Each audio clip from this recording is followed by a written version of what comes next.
প্রত্যেকটি দেশের যে আন্তর্জাতিক আইন রয়েছে সেই আইনে বলা রয়েছে একটি দেশে বিভিন্ন জাতি ধর্ম বসবাস করতে পারে, কিন্তু কোনো জাতির বসবাস করার অনুপযোগী করবেন রাষ্ট্র, এটা কিন্তু আন্তর্জাতিক আইন মানবে না।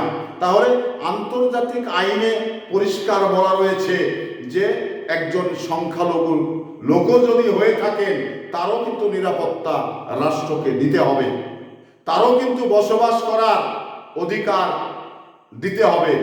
এখন অনেকাংশেই আমরা সংখ্যালঘু বলে যে এই শব্দটা এটা কিন্তু ভারতে রয়েছে, বাংলাদেশে কিন্তু নেই।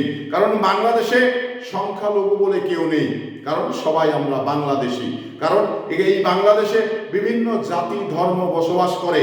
কারণ এই যে একে অপরের ভিতরে যে ভ্রাতৃত্ব বন্ধন, একে অপরের ভিতরে যে এই প্রতিবেশী স্বরূপ আচরণ, এটা কিন্তু আমরা অক্ষুণ্ণ রেখেছি।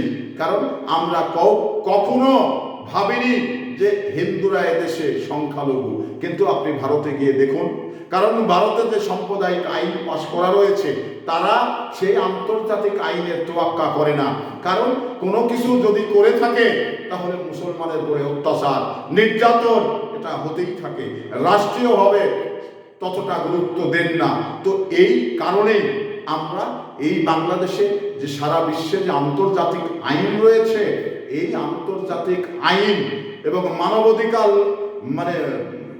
বিষয়গুলো এটা কিন্তু জোরালোভাবে বাস্তবায়ন করার চেষ্টা করে যান।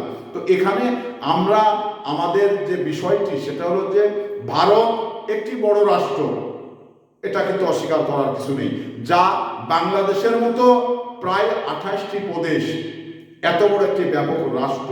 তো সেই রাষ্ট্রে যদি সাম্প্রদায়িক আইন পাশ করে তাহলে সংখ্যালঘু তাদের যে কতটা সমস্যা হয়, তাদের যে নিরাপত্তার যে কতটা বিঘ্ন ঘটে, এটা কিন্তু আমরা অনেকাংশেই খবরে বুঝতে পারি। কিন্তু আমাদের দেশে একটি বিষয়, যেটা আমাদের দেশে যদি কোনো হিন্দুদের মুসলমানের সঙ্গে অন্যায়ভাবে তারা মারেও, তাও কিন্তু মুসলমানের দোষ হয়ে যায়। কারণ মুসলমান বাংলাদেশে তারা সংখ্যালঘু। ভারত কিন্তু এই শুভেন্দু অধিকারী সে কিন্তু বারবার এই কথাটি গণমাধ্যমে শুনতে পাই, এই কথাটি বারবার বলতে থাকেন। তো এখানে ভারতে এই আইনটি সাম্প্রদায়িক আইন পাশ করা আছে, সেই ক্ষেত্রে ভারতে এই ধরনের ঘটনাগুলো যদি কখনো ঘটে এ নিয়ে কেউ কথা বলেন না। কিন্তু বাংলাদেশের ছোট্ট একটি বিষয়, যদি হিন্দুদের প্রতি মুসলমান মারামারি করেন, তাই হিন্দুদের দোষ যদিও থাকে তাও কিন্তু মুসলমানের দোষ হয়ে যায়, তারা সংখ্যালঘু বলে।